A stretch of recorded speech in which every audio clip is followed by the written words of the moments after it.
Ave Maria, cheia de graça, o Senhor é convosco, sois vós das mulheres, do vosso filho Jesus. Santa Maria, Mãe de Deus, rogai por nós, pecadores, agora e na hora de nossa morte. Amém. Ó filhos cristãos, Rogai por nós. Pai, Filho e Espírito Santo.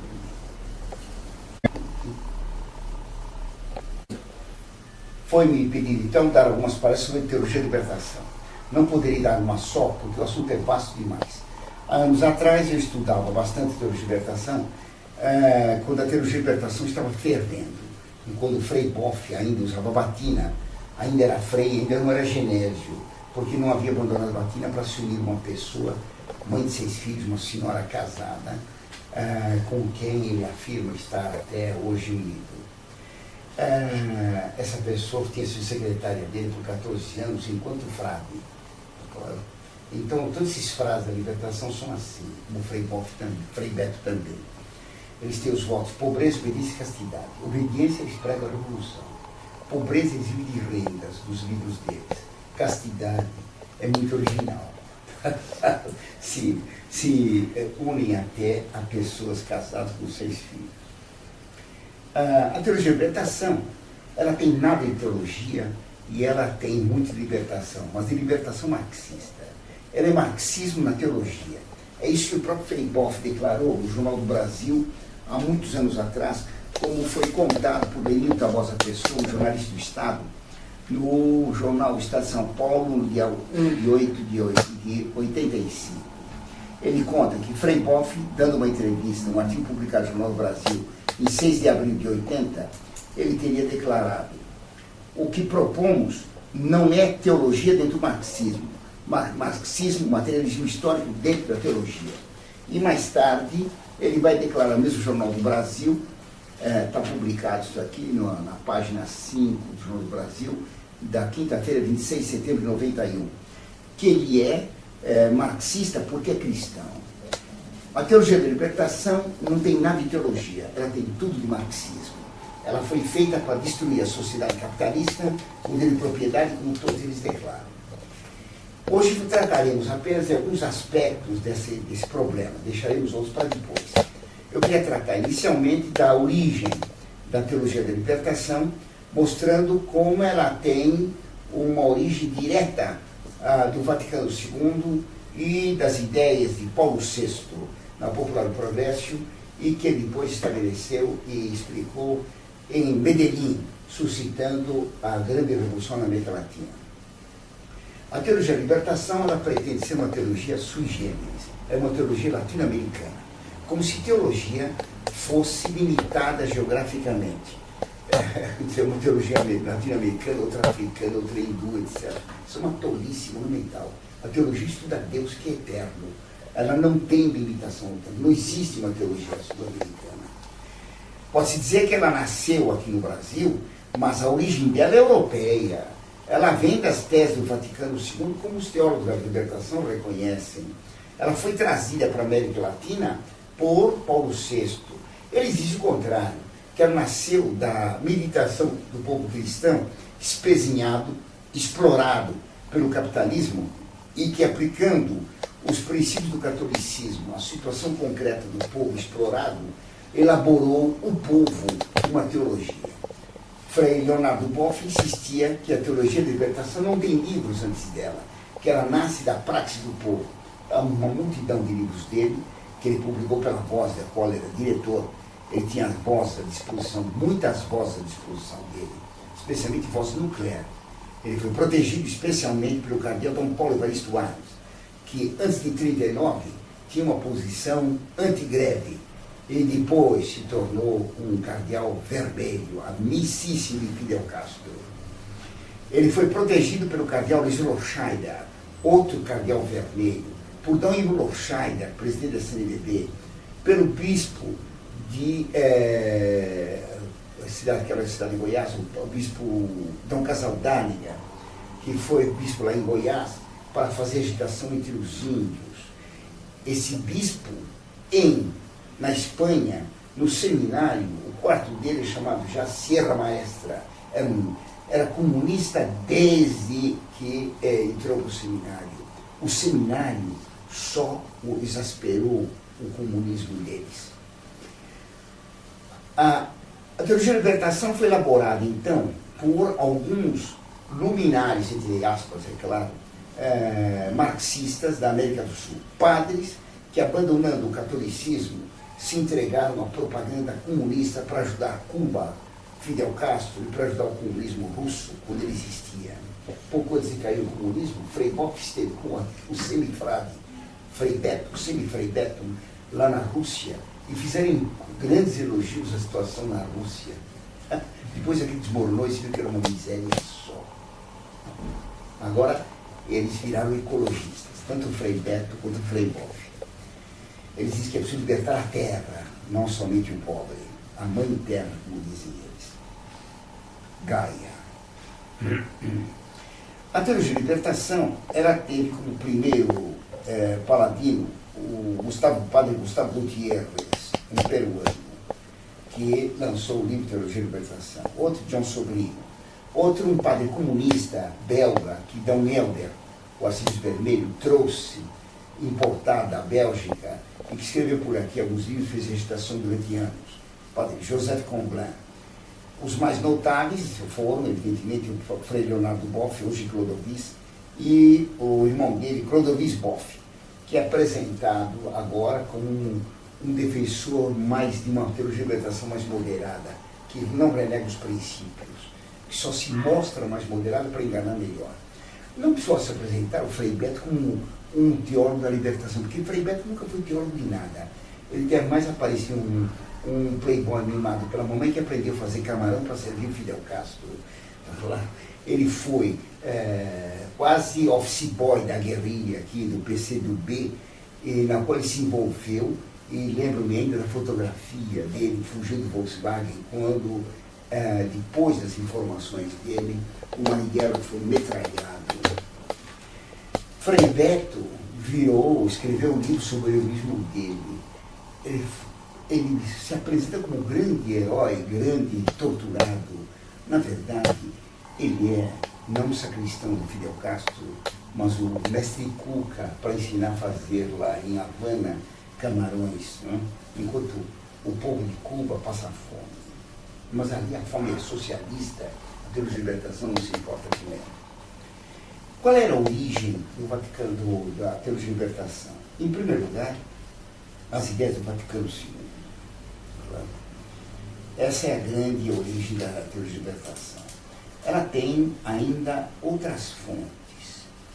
A encíclica popular, antes da encíclica, o Padre das Catacumbas de Dom Helder, com mais 40, 50 bispos, que passaram a usar anel de tucum para mostrar que eram pobres, venderam os palácios episcopais para morar em casinha. É claro que continuavam a ter vida regalada. Frei Boff que o diga, ele que tem voto de pobreza e morou num apartamento de cobertura no Rio de Janeiro. E vive de renda, como Frei Beto também. É assim que eles obedecem o voto de pobreza. Então, o Padre das Catacumbas, em que os certos bispos esquerdistas, modernistas do Vaticano II, como o Dom Helder Câmara, que foi nazistoi, foi favorável ao integralismo e foi ordenado padre com a camisa verde nazista debaixo da batina, e depois amadureceu, ficou verde, ficou vermelho. Ficou o arcebispo vermelho, como era conhecido. Além dos padres das Catacumbas, depois a encíclica popular do Progresso, que foi uma encíclica embebida de ideias machistóides, que o Papa Paulo VI lançou, condenando os abusos do capitalismo e defendendo a possibilidade da violência segunda contra a violência primeira feita pelos capitalistas explorando o povo. Nessa encíclica ele condena também o colonialismo europeu aqui na América. Faz uma ligeira ressalva que os colonizadores também fizeram algum bem para os índios, mas deu início a toda essa onda indigenista que defende os índios nômades como se fossem patriotas brasileiros espoliados de território que eles não tinham, porque um povo nômade não tem propriedade particular de um território qualquer. Eles não conheciam nem Brasil, nem América do Sul, nem nada. Eles se deslocavam para as florestas e daqui para lá. Os missionários e os colonizadores civilizaram esses índios, os integraram na sociedade, ao contrário do que se diz.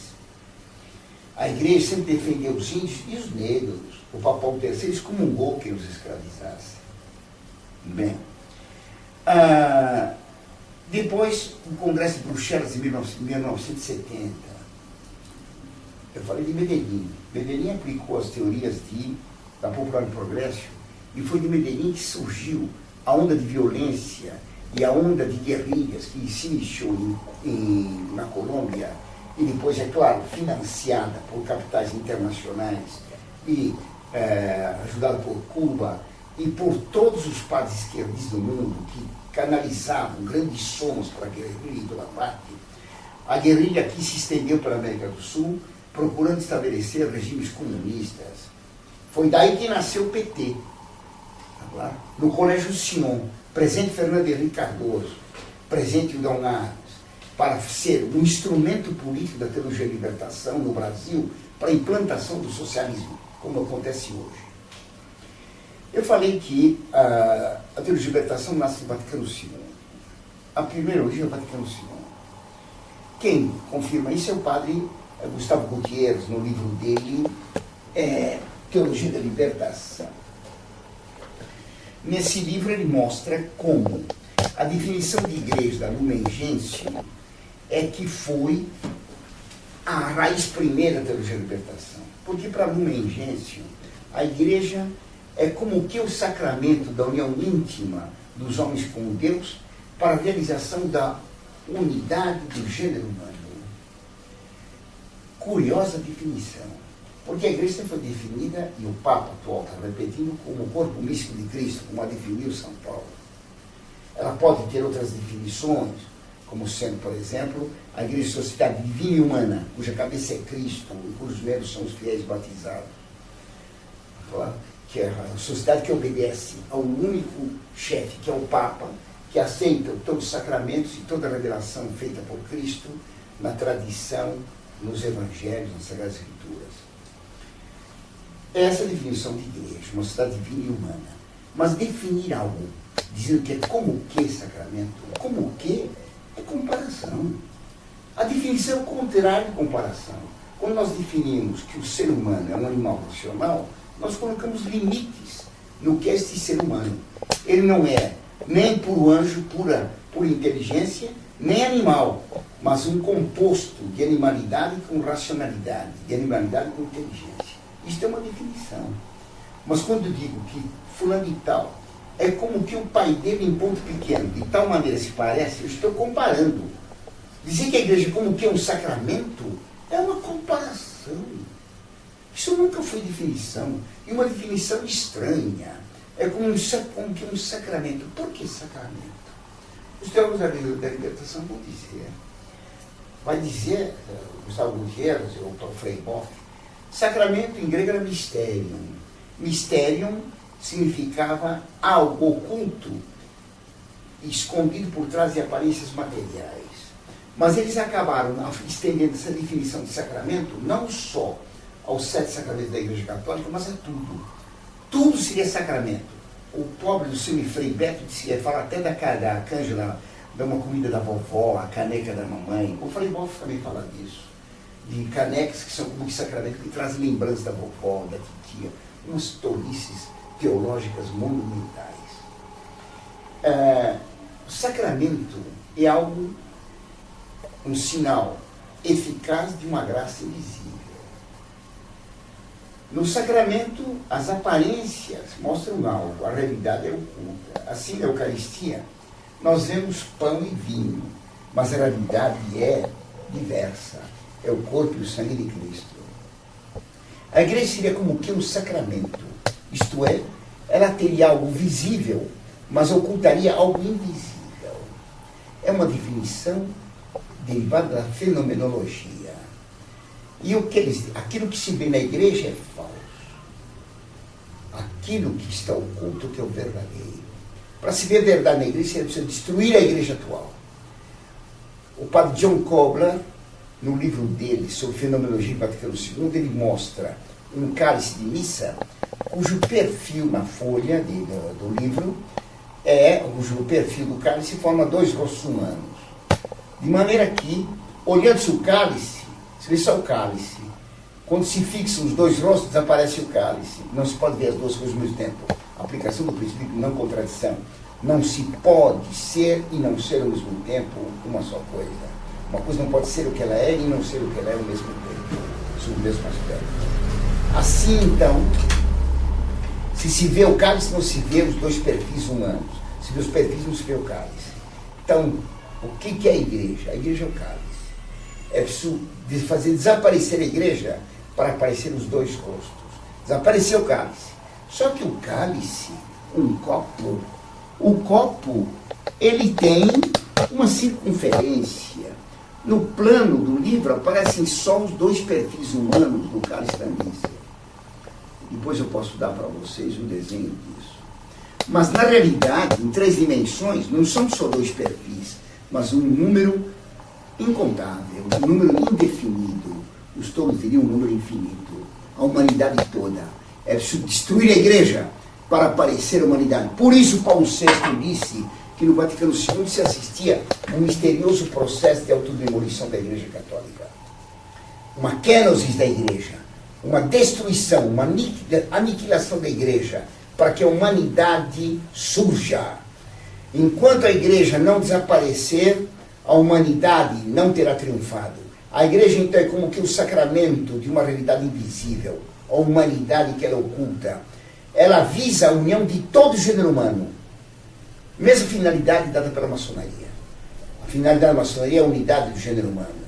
O Vaticano II aceitou trabalhar para esse fim, essa finalidade maçônica. Unir toda a humanidade, passando por cima das diferenças religiosas, isto é, dos dogmas, das verdades. Fora as verdades. Por isso, a igreja deixou de ser o único meio de salvação posto por Cristo. Frei Boff vai dizer em vários livros dele, Cristo não fundou igreja nenhuma, não fundou uma nova sinagoga. Quando está no Evangelho, que Cristo diz para Pedro, sobre ti edificaria a minha igreja, como não fundou a igreja, Frei Boff, como ele ousa negar isso? Porque para esses frases da libertação, dizer a verdade não tem importância nenhuma. Veremos isso nas palavras do Frei Boff, nas palavras do Padre Comblan. Não existe verdade. Não existe verdade. Os teólogos, diz o Padre Comblan, são feitos para tentar contra a verdade, para fazer uma crise, criar a suspeita contra a verdade. A inteligência humana não pode compreender a realidade, nem pode, o olho humano, o olho intelectual pode fixar o real. Ele não vê nada. Então a igreja seria o sacramento da unidade do gênero humano. Não só ela salva. Está no Vaticano II. Nas outras igrejas haveria meio de salvação, o que vai contra o dogma católico. No 4º Concílio Laterano, em 1215, foi declarado, fora da igreja não há salvação. Esse dogma é repetido inúmeras vezes em toda a história da igreja. Fora da igreja não há salvação. Assim como fora da arca, quem estava fora morreu afogado, quem está fora da igreja não tem salvação. É claro que uma pessoa pode estar fora da igreja, do corpo da igreja, e pertencer à alma dela. Quando um selvagem, um pagão, não tem absolutamente meios de conhecer a igreja católica, mas se ele segue a lei natural, ele pertence à alma da igreja. Então, esse pode ter salvação. Mas o dogma fora da igreja não há salvação, continua de pé. Frei Boff vai parodiar isso. Fora dos pobres não há salvação. Como se a igreja tivesse sido feita pelos pobres. Ele defende a tese que no Vaticano II a igreja fez opção preferencial pelos pobres. Esse slogan correu durante certo tempo. Depois João Paulo II fez uma ligeira restrição. Opção preferencial pelos pobres, mas não exclusiva. A igreja é para todos, por isso que é católica. É para os ricos, para os pobres, para os brancos, negros, amarelos, para todos. Para aqueles que estudam e para os ignorantes, para os camponeses e para os nababos, para os reis e para os mendigos. Cristo vai salvar todos os homens. Ele é o redentor do homem, que vai libertar o homem do pecado original e dos pecados atuais. A teologia de libertação, ela toma a palavra redenção, que quer dizer libertação, a palavra redentor, que quer dizer libertador, para defender um sofisma. Cristo é o libertador do pobre, libertador das misérias econômicas, libertador das necessidades materiais, libertador da fome, libertador da escravidão, libertador dos problemas de trânsito. Cristo era como um candidato a vereador de Sapopemba do Mato Dentro. Eu prometo dar para vocês escola, habitação, transporte, emprego, mensalão e tudo mais. Uma pizza para todo mundo no fim de semana, uma cervejinha. Isso é conversa de demagogo, não é conversa de Cristo. Cristo nos prometeu o reino dos céus, não o reino da pizza com cervejinha. O socialismo jamais deu nem pizza nem cervejinha.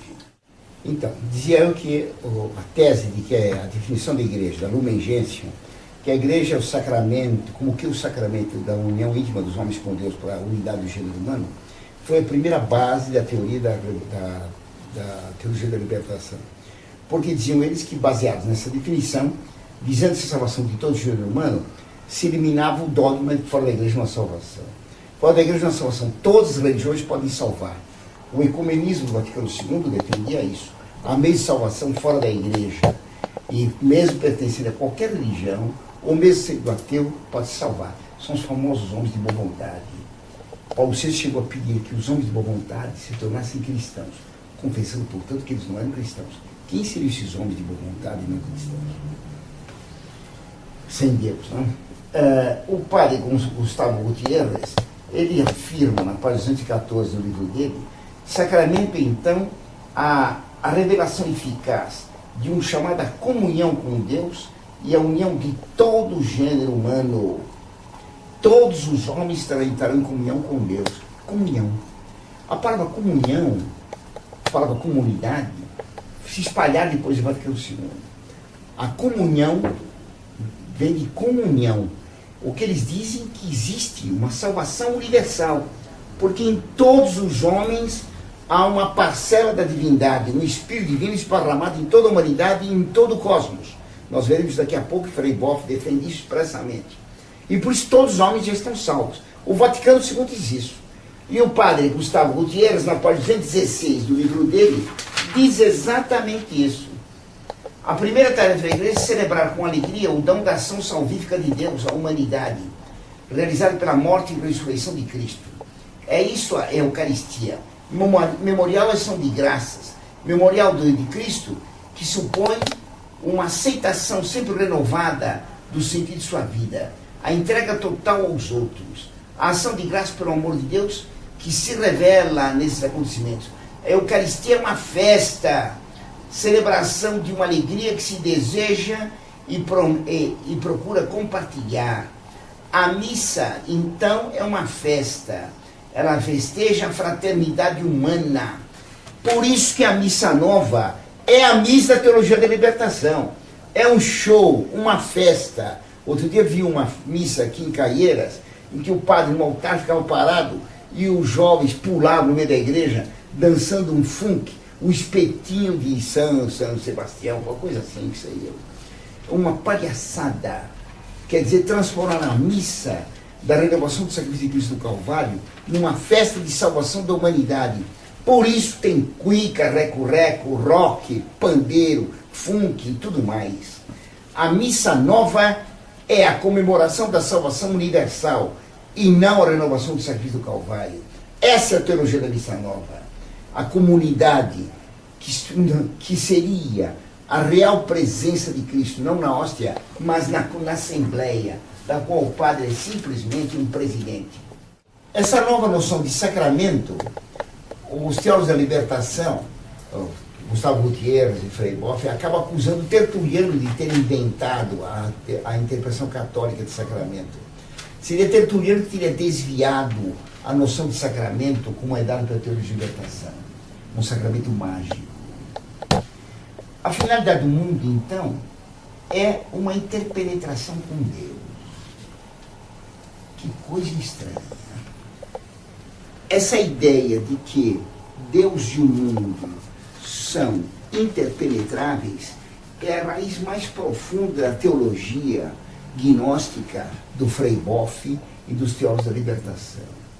Para o público, eles aceitam os lados comunistas, os lados marxistas da teologia da libertação. Mas a libertação para eles não é libertação só do capitalismo. É dito por eles, nós visamos a libertação de Deus. Frei Boff nessa conferência em Teófilo Otoni, ele diz, esse velho barbudo lá em cima, eu sou ateu desse Deus lá. Está na hora de nos livrarmos dele. Quer dizer, um Deus transcendente no céu deve ser eliminado. Deve ser página 56. Deve ser eliminado. Um Deus que quer mandar nos homens, que quer impor mandamentos. Esse é um Deus que impõe uma desigualdade. Frei Boff vai dizer, esse Deus monoteísta vai criar a sociedade monárquica, vai criar a família patriarcal, vai criar o fazendeiro, o patrão, que são símbolos desse Deus transcendente ao mundo. O que Frei Boff defende, sempre defendeu, foi um Deus imanente. Imanente no sentido pleno. Está escrito por ele num artigo da revista Vozes, publicado há muitos anos, na parte 58 da revista Vozes, de setembro de 1972, em que ele afirma que o destino do homem e do mundo é a total cristificação e divinização. Está aqui na página 562, página 58 da revista Voz, de setembro de 72, número 1, volume 66, ano 66, da revista Vozes.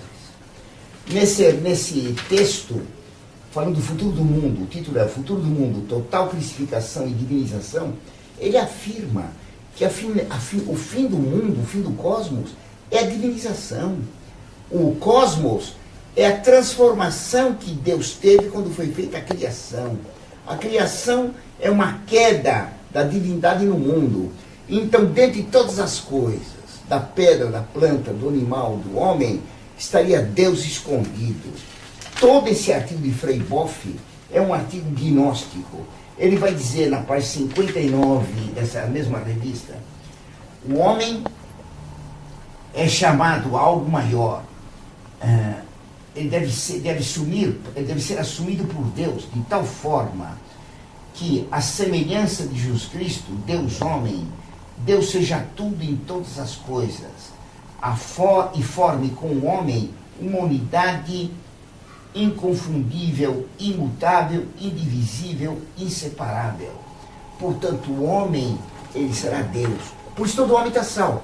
Por isso que os padres agora não querem o confessionário nas igrejas. O homem é Deus. E essa tese gnóstica de Frei Boff, no começo da carreira dele, em 72, mostrando que ele já tinha uma doutrina imanentista que afirmava a necessidade de libertar as partículas divinas aprisionadas no universo para que tudo se torne Deus. Essa tese dele gnóstica, que é uma tese de Teilhard de Chardin, que é uma tese de Mestre Eckhart, que é a tese de Valentino e de todos os gnósticos na história, essa tese ele vai repetir agora na festa dos 70 anos dele. É um documento que saiu agora, foi no dia 9 de dezembro passado. 70 anos.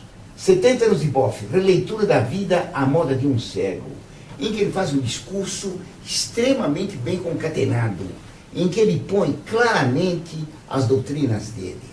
Depois de uma introdução de agradecimento aos que organizaram a festa, de agradecimento a todos que acolheram a ele depois que ele foi punido pela Igreja Católica, isto é, a recepção que ele teve dos luteranos e dos metodistas, isto é, dos herégios, além do Partido Comunista e dos filhos comunistas enrustidos, como tem aí nessa revista Caros Amigos. Depois de dizer tudo isso, ele se pergunta quem ele é, sabe? Aos 70 anos. Ele diz que é um velho. E dizendo-se velho, ele diz coisas tremendas. Vale a pena ler. A vida é como um teatro no qual você é chamado a representar vários papéis. Você veste a máscara de homem, de frade, de padre, de teólogo, de escritor, de conferencista, de antigo torcedor do Canto Rio e depois do América, e não sei o que mais. Agora, como velho, você tem o direito e o privilégio de ser você mesmo e de livrar-se das máscaras. Confissão extraordinária.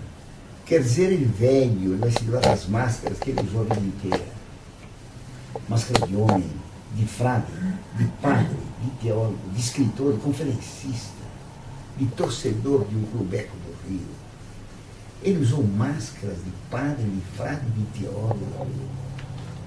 A vida é como um teatro no qual ele usou máscaras.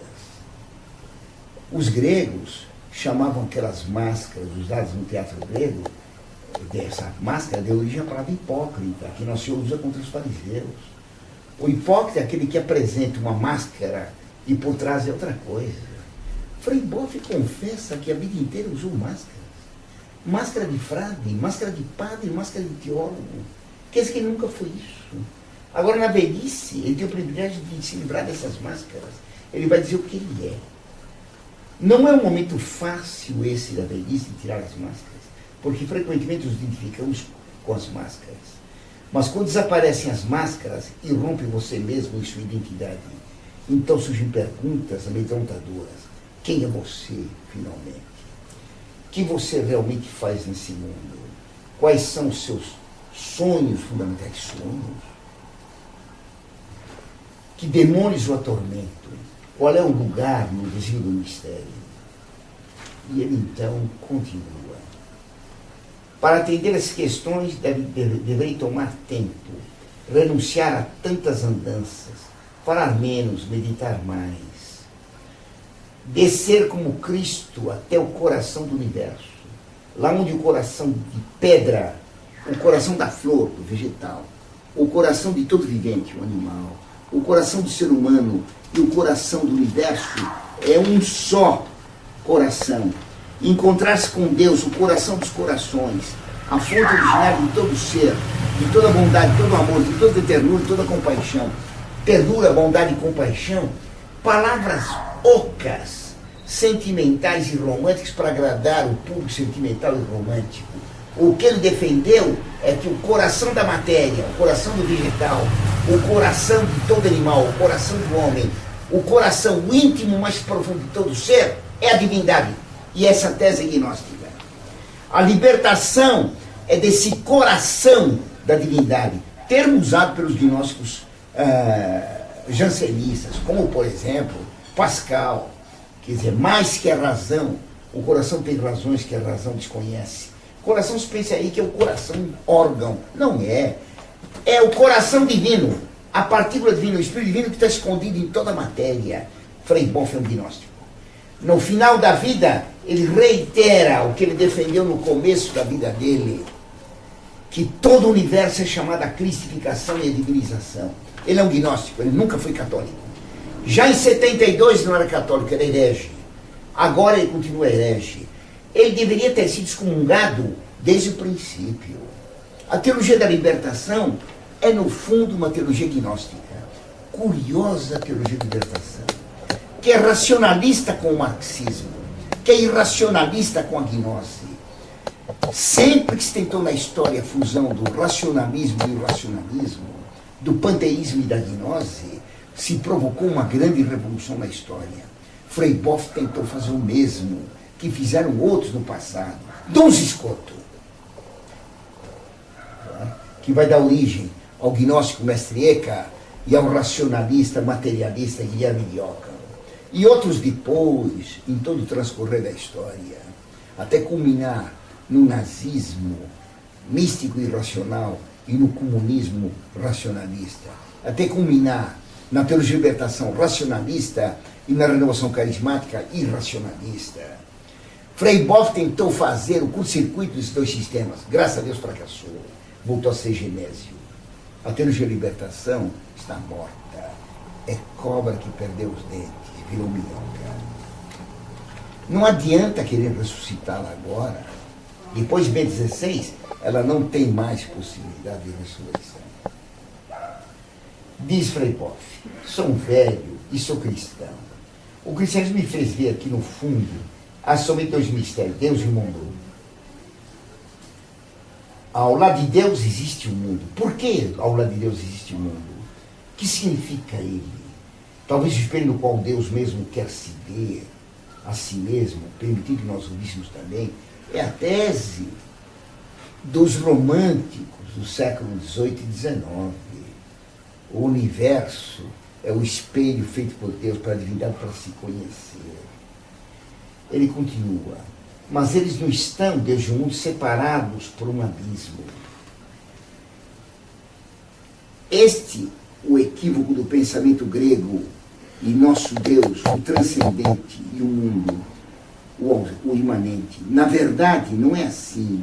Existe o transparente, um dentro do outro, um presente do outro, formando um grande coração. Deus está no mundo. Deus é o interior mais profundo do universo. E essa é a tese gnóstica. Não há um Deus e um mundo separados, um mundo feito à imagem e semelhança de Deus, como ensina a Igreja Católica. Mas a divindade caiu no mundo. Essa foi a queda original. Ela está presa no universo. O mundo é um receptáculo de Deus. É preciso libertar Deus da matéria. E a libertação da matéria tornará tudo divino. Nós estamos, na evolução, nos encaminhando para uma divinização, que vai dizer Frei Boff. A ressurreição, vai dizer nesse discurso, é uma insurreição contra a morte. Ela vai contra o presença do homem. Ela vai ser a culminância da evolução. A ressurreição de Cristo, que é o que é festejado na Missa Nova. Uma ressurreição que não é no sentido da ressurreição da carne, como a Igreja sempre ensinou, mas uma ressurreição da divindade. Todos seremos divinos. Cristo é apenas o primeiro homem que se divinizou, segundo eles dizem. Um está dentro do outro. Deus está dentro do mundo. E ele vai dizer, então, tudo é só relação. Cristo não quis fundar uma nova religião, uma nova sinagoga que se chama igreja. Nem nomeou herdeiros, mas quis um homem novo e uma mulher novos. Deslanchou um sonho e um movimento que nos alcança até os dias de hoje. Movimento. Contra o Deus ato puro, que é estável e não tem movimento, que não tem potência. Para ele só tem movimento, como quis o Vaticano II. Hoje na igreja só tem movimentos. Movimento é aquilo que passa continuamente de potência para ato, mas que nunca tem estabilidade. O nosso Deus é aquele que é sempre o imutável. Eu sou Deus e não homem, está dito nos profetas. Eu sou imutável. E diz então Frei Boff aqui nesse discurso, a ressurreição foi uma revolução dentro da evolução, mostrando que o fim da criação é o bom. Ressurreição é uma insurreição contra um tipo de justiça que condena os inocentes à morte. Ele quer libertar o homem da morte física. Ele quer negar o pecado original. E aí ele passa a citar São Francisco, a ver Deus na criação, que é coisa que o Boff nunca viu. São Francisco, ele via Deus em todas as coisas. Lodato sia Messire frate sole. Lodato sia sola nostra acqua, che è umile, utile e preziosa e casta. Lodato sia nostra sorella morte, della quale nessuno può scappare, até a morte. Mas a água, o fogo, o sol são símbolos de Deus, a vestígio de Deus na criação. Nós podemos compreender qualidades infinitas de Deus, como diz São Paulo na Epístola aos Romanos, no capítulo 1, versículo 20. As qualidades invisíveis de Deus se tornaram visíveis depois da criação nas coisas criadas. Frei Boff nega isso. Ele nega a criação. É preciso implodir a criação, implodir o mundo, para todos serem Deus de novo. Depois ele passa. Ele diz que é um velho, um frade, um franciscano, teólogo. E pergunta, o que é um teólogo? É um ser quase impossível. É um ser quase impossível. Ele vai dizer, suas palavras se parecem mais mentira que verdade. As palavras dos teólogos da libertação parecem mais mentira que verdade. São mentira, não querem parecer verdade. Toda a teologia se vê obrigada a articular o discurso sobre Deus com o discurso sobre o mundo. E vai daí para fora. Veremos depois o que diz o padre Comblan sobre a teologia, sobre a impossibilidade do teólogo dizer a verdade. Quem somos? Eu não sei, apenas suspeito. De seguro só sei que sou um ser contraditório, sapiente e simultaneamente demente. Por um lado centrado em mim mesmo, por outro aberto aos outros, portador de uma dimensão simbólica que me faz ouvir da palavra que vem de todos os lados, capaz de amor e compaixão e também portador da dimensão diabólica que me faz rejeitar, enraivecer e ofender os outros. E vai daí para fora, e termina depois. E Deus junto com vocês todos. É isso loucura ou a suprema descoberta? Todos os místicos de todos os tempos, do Oriente e do Ocidente, testemunham como chamado a fazer uma experiência da não dualidade.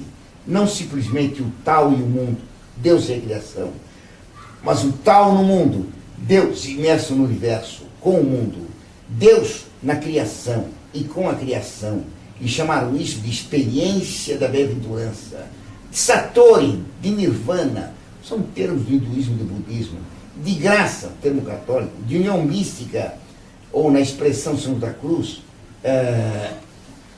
da alma amada no amado transformada. Burla, pegando citações verdadeiras de místicos cristãos, juntando com a mística agnóstica, que é o contrário da mística cristã. E ele termina com um poema. Sinto em mim um grande vazio, tão grande do tamanho de Deus. Nem o Amazonas, que é o rio dos rios, pode enchê-lo com os seus afluentes seus. Tento, intento, e de novo tento. Bonitinho, né? Rima tudo, é um portento. Sanar essa chaga que mata.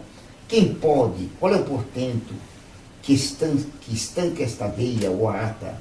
Pode o infinito conter o infinito, sem ficar louco ou adoecer? Não pode. Por isso eu grito, contra esse morrer sem morrer, implode o infinito no finito. O vazio é Deus no meu ser. Está a tese da gnose. No ser de Boff está o vazio infinito. Ora, é a divindade gnóstica que é chamado nada. O Bitos, o vazio, o abismo, um grund de Mestre Eckhart, que Frei Boff admirava. Frei Boff é um gnóstico. Ele quer libertar Deus, que ele considera imanente no universo, para a suprema transcendência, pela eliminação de toda a matéria e de todo o universo. E esse homem é marxista. Como é que esse homem ficou marxista? Na revista Caros Amigos, ele disse isso. Ele começa contando que trouxe uma lembrança para a mãe dele de Roma, do Papa João Paulo II. A mãe dele disse: o Papa não vale nada, é um bobalhão, eu não quero saber de aprender. Tem 11 filhos, porque o Papa mandava, ele deu algo que o Papa tinha abençoado, um livro, para aprender a ler. O Papa é um babalhão, e ele numa roda, com entrevistadores machistóides, ele cita essa afronta que a pobre mãe dele, que não estudou teologia, diz do Papa, um bobalhão. Este é o conceito que ele tem do Papa João Paulo II naquele tempo. E do pai, o que ele recebeu? Ele conta. Meu pai era extremamente libertário e gerou na família toda esse espírito libertário, nele também. Por exemplo, ele dizia: Deus inventou os padres, o sacerdócio, o diabo inventou o clero. O clero tem que ser enforcado com a última tripa do último padre, porque a desgraça é o clero na igreja. E ele cita isso, como se fosse uma coisa citável. Como é que esse homem ficou padre? Ele conta que no seminário ele chegou dizendo isso, que é preciso enforcar o clero, e quase expulsaram ele. Pena que não tivesse expulso. O diretor do seminário que o acolheu, que o manteve, esse é o culpado de todas as heresias desse homem. Ele sempre foi, então, um herege. Ele sempre foi um inimigo de Deus, um inimigo da igreja, um inimigo do clero. Esse é um padre anticlerical. Ele quer enforcar o último padre. Quando diz que a Montfort é anticlerical, a Montfort é contra esses padres inimigos do clero. Anticlerical é o padre que não quer usar batina. Anticlerical é o padre que não quer usar os símbolos do sacerdócio. Ele é o padre que não quer ser celibatário, ele quer ter um amante, ou um amante, um noivo, como alguns dizem hoje. Tá claro? Esse é o padre anticlerical. O padre anticlerical quer ter vida comum, frequentar barzinho, tomar cerveja e chope. Ele não quer passar de outra coisa. Ele vai torcer para o canto do Rio e para o América, como diz o Frei Boff. Quando essas coisas não clericam, são coisas que não clericalizam. O padre anticlerical é o padre revolucionário, que quer ser comum, que sonha ter sogra e não sabe que ele está tendo um pesadelo, que ele vai trair o sacerdócio. Como diz Frei Boff num dos livros dele, veremos isso depois. Anticlerical. Anticlerical são os padres que traem o clero. Que traem o clero como Deus e a igreja o instituíram e sempre quiseram. Então a finalidade do mundo seria se divinizar. Libertar-se toda a materialidade. Tá certo? O homem é templo de Deus, diz o Gustavo Gutierrez no livro dele. Tá certo? O futuro do mundo é um reino.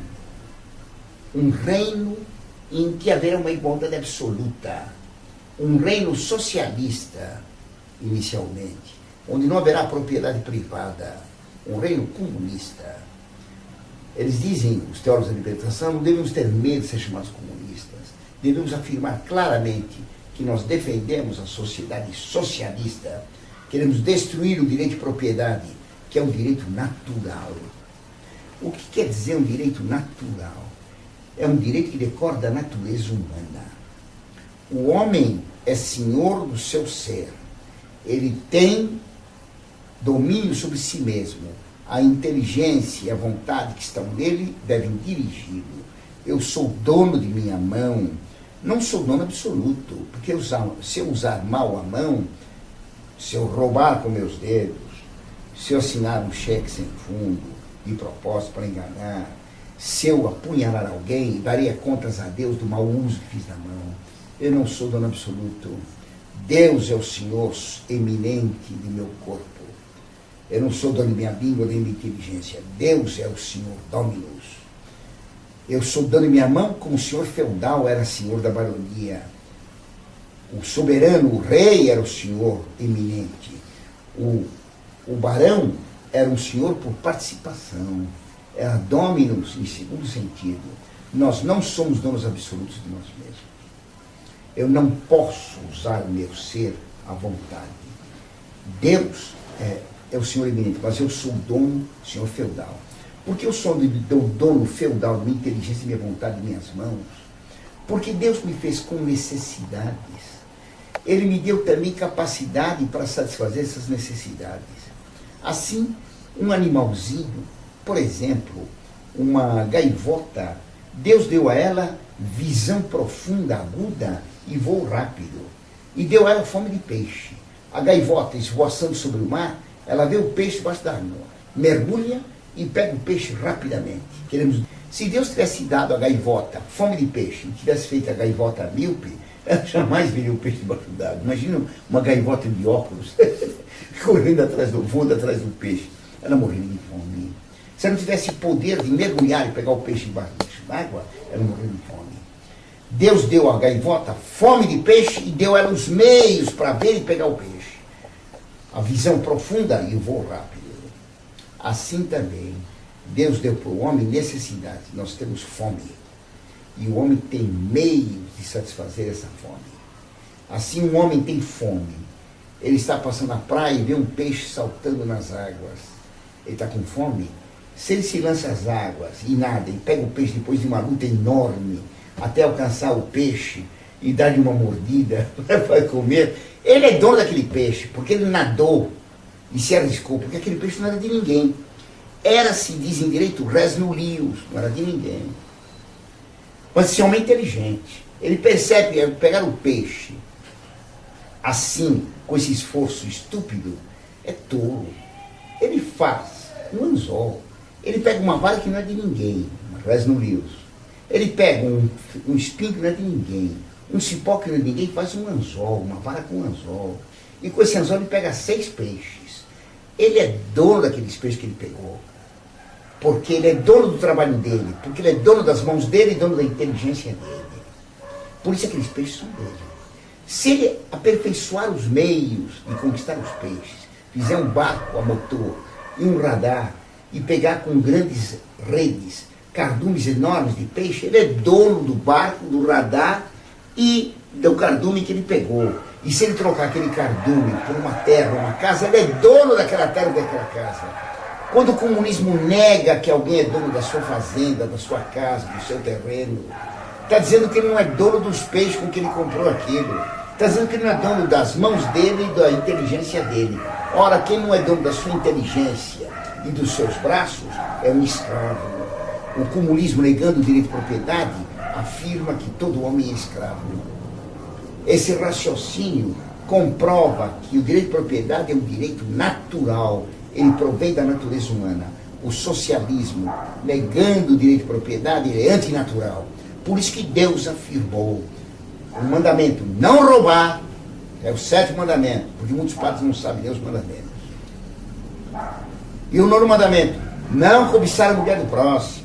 E o 10º, não desejar as coisas alheias, coisas que o MST faz, patrocinado pela Pastoral da Terra, Dr. Thomas Balduino e outros bispos marxistas da CNBB. Cobiçar os bens alheios é pecado grave. O MST viola os mandamentos. Os bispos da CNBB que o protegem estão violando os mandamentos. O direito de propriedade é um direito natural. Tirar o que é do outro, justamente conquistado pelo trabalho do outro, é crime. O comunismo é criminoso. O socialismo é criminoso. A teologia da libertação patrocina o crime. Para ela isso não tem importância nenhuma. Se o homem é divino, não há lei, não há mandamentos. Os mandamentos, os 10, são daquele velho barbudo lá em cima. Eu falei que muitos padres não conhecem os mandamentos, muitos bispos também não. Recentemente, um bispo na África, infelizmente, foi surpreendido em adultério. Ele foi à rádio e à televisão pedir perdão ao povo, dizendo que ele tinha violado a lei de Deus, porque o 8º mandamento proíbe adultério. O 8º. Ele não sabia nem os mandamentos da lei de Deus. Aqui no Brasil, um outro bispo, combatendo o aborto, caiu, então combatendo, fazendo uma coisa excelente, se equivocou e disse uma coisa absurda. O não matarás é proibido pelo 8º mandamento. Eles custam para conhecer o 8º mandamento. Não prestar falso testemunho. Esses são os teólogos novos. Não sabem os mandamentos da lei de Deus. Não sabem aquilo que é mais primário na prática religiosa.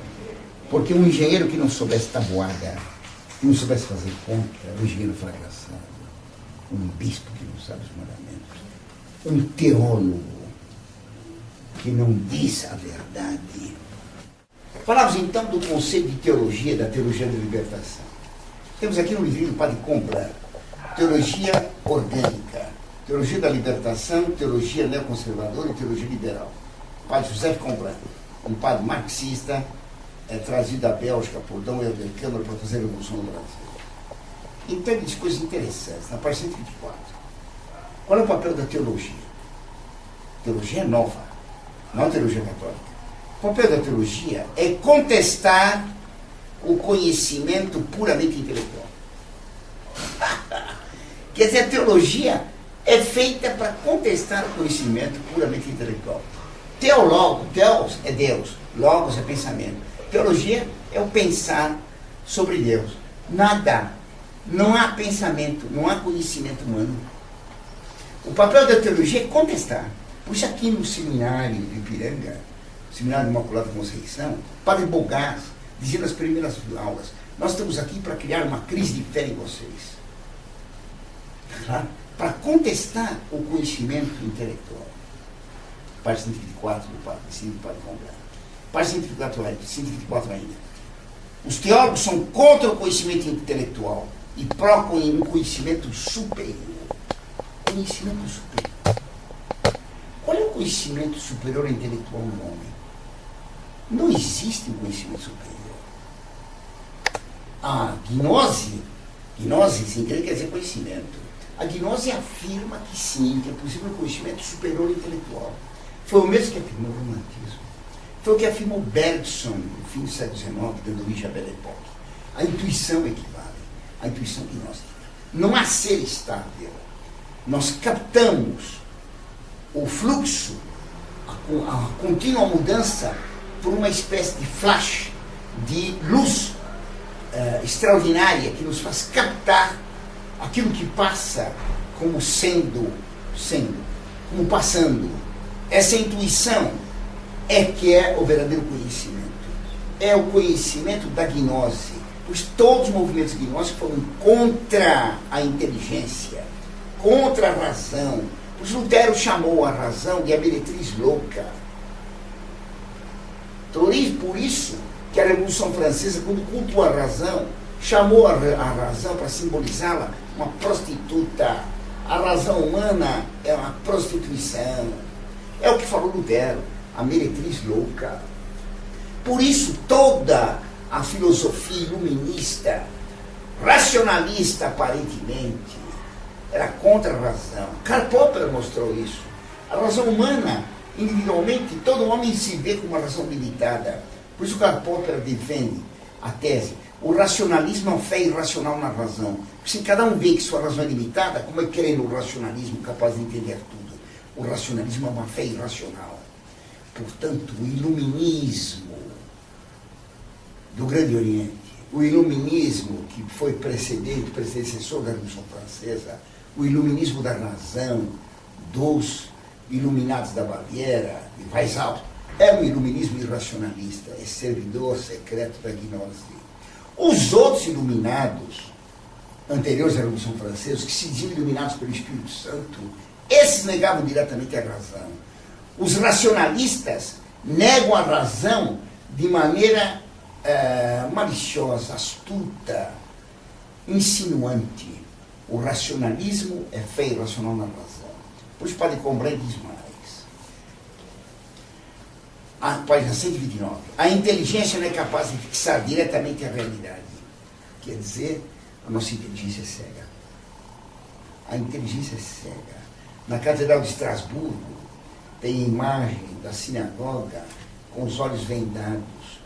É um véu de seda, mas a sinagoga fecha as pálpebras para não ver a luz de Cristo. Ela podia ver através do véu de seda, porque nós podemos ver Deus através do véu do universo. As qualidades invisíveis de Deus tornaram-se visíveis depois da criação, como diz São Paulo, nas coisas criadas. Eu posso conhecer as qualidades visíveis de Deus nas qualidades visíveis do mundo. O mundo é como um véu da Verônica, no qual está estampada a imagem de Deus. O homem é capaz, com o olho da inteligência, de fixar a realidade. Nós não somos cegos. Por isso que Cristo disse: a verdade nos libertará.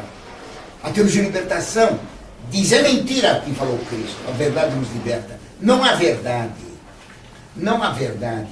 A teologia nova é contra a visão intelectual. A teologia moderna, a teologia existencialista, a teologia da fenomenologia, a teologia do Vaticano II nega a capacidade intelectiva do homem. Eles são favoráveis a uma intuição gnóstica. E por isso que o padre Combray diz que a nova teologia moderna da libertação é contra a visão da realidade. O homem não pode ver o real. Página 132. O padre Combray afirma na página 132: toda teologia e profecia ficam obsoletas depois de 5 anos. Ele escreveu isso em 85. Se toda teologia fica obsoleta depois de 5 anos, joga fora a teologia da libertação, que já passou mais de 5 anos. Joga fora o Vaticano II depois de 40 anos. Joga fora a teologia modernista. Nosso Senhor disse o contrário. Passarão os céus e a terra, mas minha palavra não passará. Minhas palavras permanecem eternamente. É o contrário do que diz isso. A Igreja Católica diz sempre a mesma verdade. Cristo é o mesmo, ontem, hoje e sempre. O Vaticano II, segundo João XXIII, queria dar uma teologia aggiornata, que a cada dia devia ser posta em dia. Mas se ela está posta em dia em 1962, no dia seguinte ela já está superada. Ela é tão obsoleta quanto uma caneta Bic vazia. O Vaticano II é como caneta Bic. É uma teologia aggiornata. É uma teologia descartável, como a teologia de libertação do Padre Combray. Pode jogar fora. Página 133.